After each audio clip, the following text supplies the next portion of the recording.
Good morning, everybody. It's bright and early here in Phoenix. And got my coffee. Grab yours. Give you a second. Get your coffee, your tea, whatever it is you drink. It's so strange to me to say tea, but I do have friends in Canada. So, and these ladies and their families are definitely my friends because they're just wonderfully supportive and kind. And so Stephanie and Bev, hi, Scott, Stephanie's husband, and of course Howie, Bev's husband. Very sweet people, and I just love them dearly. Bev has been very, very good to me.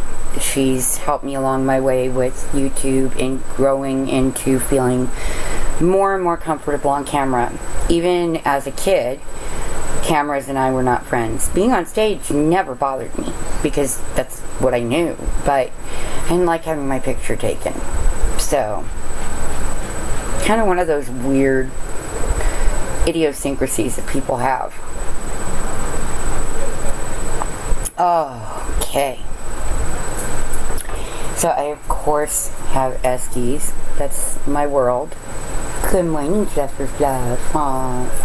And Spirit's up here laying on the bed. Today, you're going to end up seeing me over in my chair. Well, I call it my chair. It's what I described last night. It's an older lazy boy leather double rocker recliner. Well, I had heard of them. I'd never had one, and a friend was moving out and offered it to me. And they said, but the arms are torn up and we taped them up, you know. And I'm like, that's okay because I always put a cloth under my arm. But the seats and backs are perfectly intact and they're not torn up at all. It's just that some of the leather had begun cracking. So, works for me.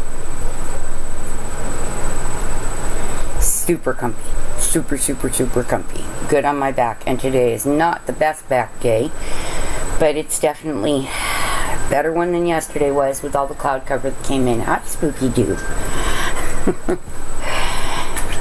Daughter's still sleeping, grandbaby's still sleeping, husband's sleeping. So I actually have a few minutes of peace. My computer's being moved by, of course, you see the ears. Spooky do. The only not white fluffy puppy I have. Look at that. Spooky. Spooky, spooky. Say good morning. Say good morning. Smooches. So, well, excuse you, young man. He's trying to force his way up here. Let me reposition you. Sorry about the jigglies. Okay. Alright. Before you claw up my feet. Go. Oh, goodness. 1-year-old child. I'm telling you.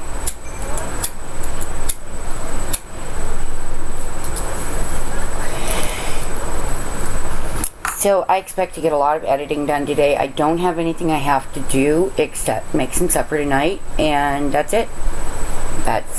And I'll do that later on this afternoon so that when everybody returns home, they can eat at their own timing. Because we're all on different schedules. I'm very, very, very early morning day person, and I'm up until at least 2 every night. So I don't get a lot of sleep. I'm in the summertime, I'm usually go to bed early, but they want to put one of my favorite shows on between 12 and 2 a.m. So kind of messes me up. This early in the morning, of course, I have Little House on the Prairie on, and this time of year. Been one of my favorite book series and TV shows since I was a very small girl. So it's something that I hold on to very dearly because it reminds me of the way my grandparents had life, you know, growing up in the early 1900s. I know this took place in the 1800s, but, you know, it wasn't any different in Missouri back then. And there weren't cars just yet, or at least my family couldn't have afforded them when they were young. Their parents, you know. And my dad's grandma being from, you know, the Cherokee Reservation up in the Appalachians meant that cars and things weren't. Sadly, we're not allowed for that culture. And It kind of disgusts me, but they made the best of it, and they had a good family, a loving family. She taught my grandma how to quilt, because my grandma's parents died when she was a very young girl. And she had 9 brothers and sisters that she raised. She wasn't even quite done raising them when she married my grandpa and had my dad. So it's a rich history to be adopted into. Now, I come from a very rich musical and cultural history for food and growing and all of that. Spooky Doo's cuddling my Sarah. Because in Sicily, it's still very, very rural where I came from. And I think that's wonderful. It's farmland and ocean, and that's all that Catania is. It's not like Palermo where it's a major city. Catania, however, in the city portion of it, is the center for music and art education throughout Europe. Isn't that wonderful? Explains a lot. And my husband his family is from Ireland, his grandparents. So there are still castles that belong to the families. Someday, I hope he gets to go and see them. I really do. And I want him to take my daughter, because that's her heritage too. My oldest daughter,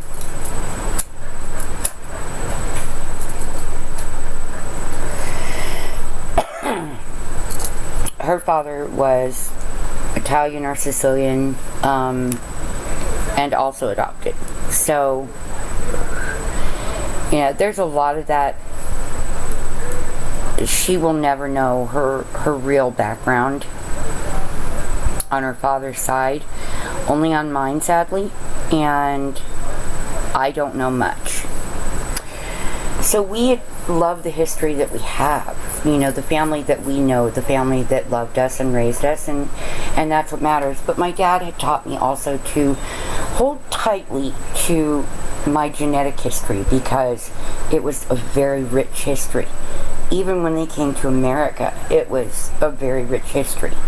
When the Italian Sicilian community started coming here, they were not wanted, much like the Irish. What many people do not know is they were enslaved. They were indentured slaves, because the Irish were considered a low class of people. They were working class. They dressed differently. They spoke with an accent, and they did the same thing to my culture, to the Sicilians. And it was the Italians that did it to us. That's what's so sad, because at the time the two countries were not one. It's a sad thing. It really is. So genetically, my daughter comes from slavery here in the U.S. Not in our homelands, but here. And it's a horrifying thing. And in my husband's homeland, at one time, the Irish were enslaved to the English. So there's a lot there. A lot of history people don't understand, don't realize that African Americans are not the only enslaved community in the United States. Our cultures have a history of it as well. But ours is different than theirs. It is. It's very different. And so I don't want to try and take anything away from what their culture has been through. I can't call it a race, because it's not a single race of people. I have a girlfriend that I've known for many, many, many years, and if you call her African American, she gets angry, because there's no African in her genetic line. None. It's Native American, black but not from Africa, okay, and white. And her grandparents were slaves, and they were mixed race. So she gets very upset at the term African American. And I can see her point. It's like the distinction between Italian and Sicilian. There is a difference. Italians are Italian, okay? Sicilians are a combination of one of two sets of things. Mine, which is Greek, Roman, and Spaniard. And then the majority of Sicily is Greek, Roman, and Persian. Okay? Which is my son's dark features. He gets that from his biological father. So, there's a lot there, you know, just this deep, rich history that I've taught my children to value that, but I've taught them that that is most absolutely secondary to who they were raised by. To the family that raised me. My husband is not adopted, so, you know, they can trace their lines all the way back. I'm only able to a degree. But the lines that matter to me are the Rendleman lines. My family that loved me. The ones that cared, the ones that taught me to homestead and garden and fish and all of those amazing things that I enjoyed growing up. I had a rough childhood, but when it came to my dad's side of the family, it wasn't. It was hard times. We weren't rich, but we loved, and that's what mattered. And, you know, once I got old enough to have some choices in my life, I always chose that side because it wasn't abusive, it was caring, it was gentle, it was, to me, it made sense. It was logical. To grow your food made sense to me. Why go to the store and pay for something you could do yourself? That's how I saw it. I was a little kid. Now I understand all the benefit of growing it ourselves. But, you know, that was a long time ago, guys. A very long time ago. We're talking between 30 and 40 years ago. You know, this all started that I was in the garden with my grandma at 2 years old. So, it's kind of a neat thing.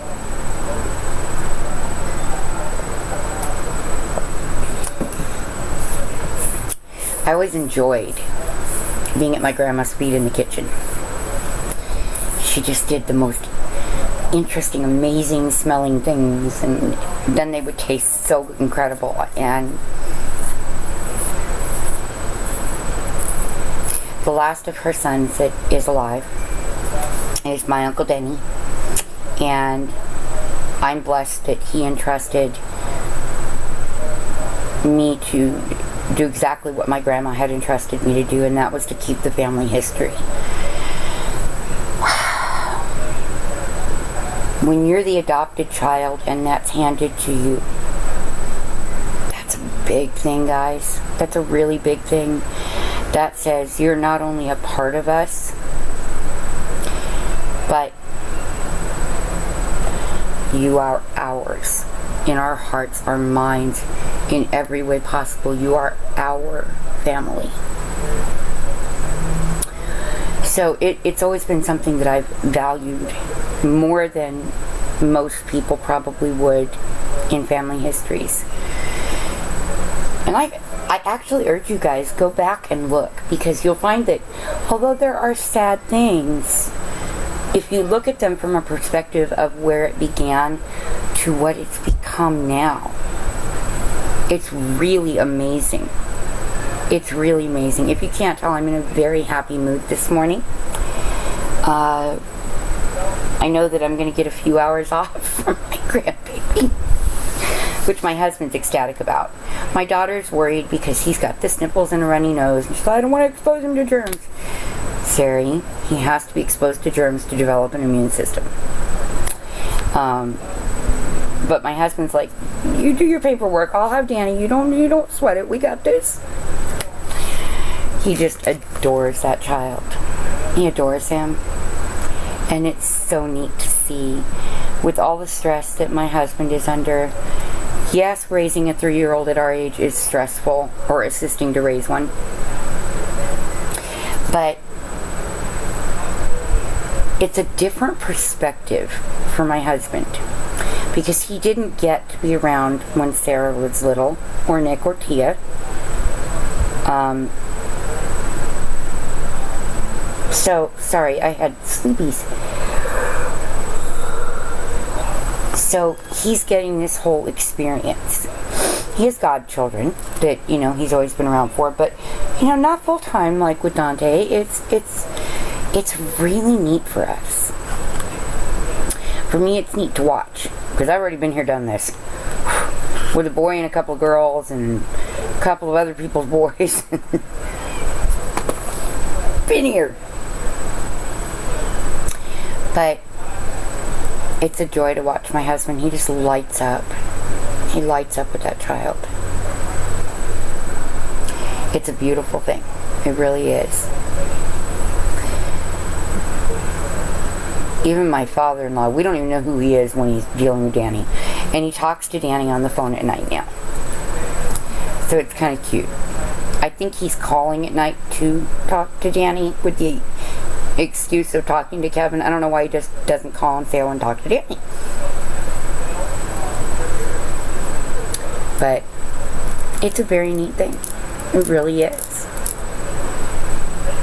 I think so, at least. And I think if you could see it full time, you'd go nuts over it. The two of them are just crazy together. It's one of those things where I think that being adopted is difficult, and especially when it's an illegal adoption to start with, and you can't ever truly trace who you are because there's no record.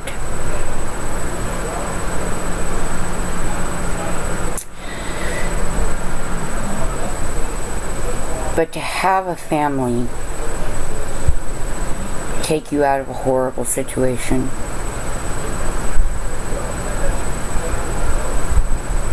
to love you, to provide for you, to teach you to provide for yourself,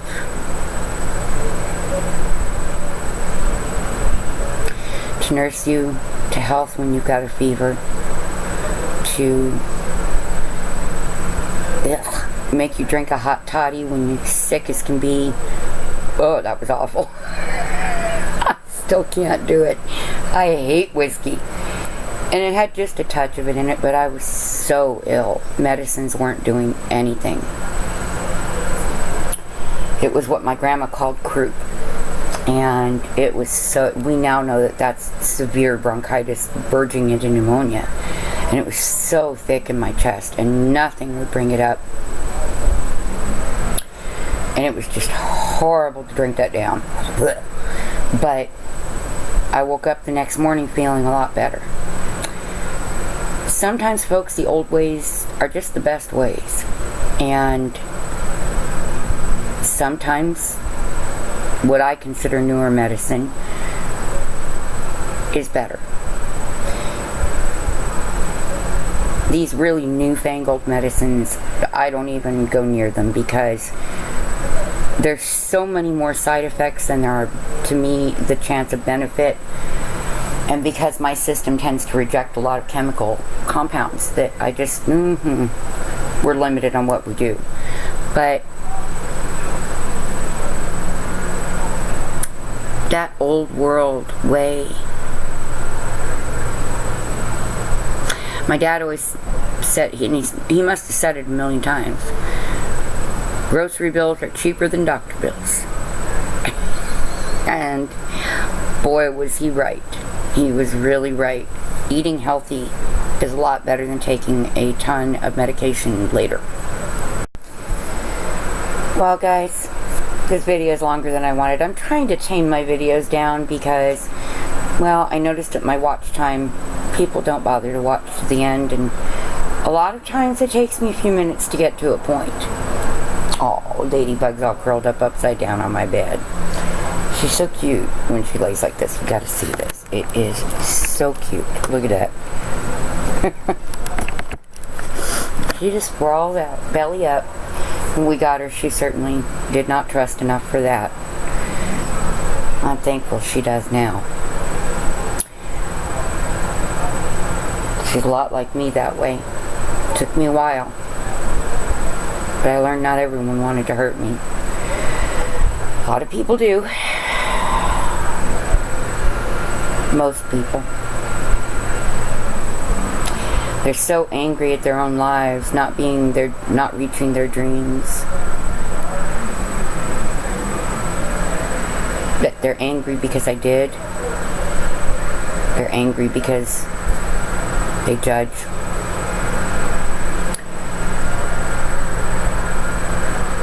I'm sad for them.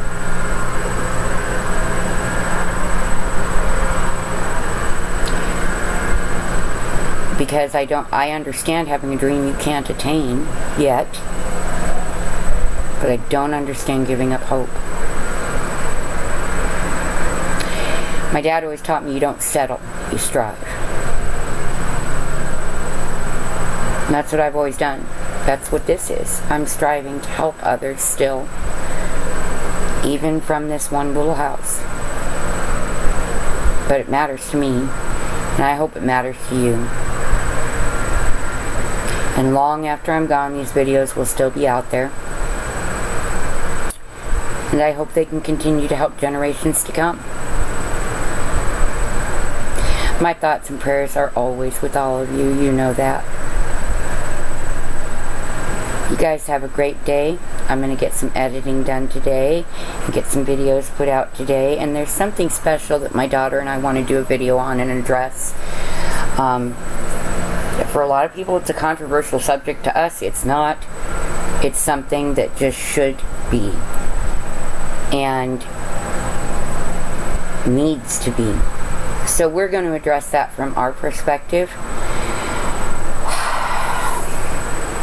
And hope you guys accept it. If you don't, well, that's something you've got to come to terms with. God bless you all, and I will see you later today. Bye-bye.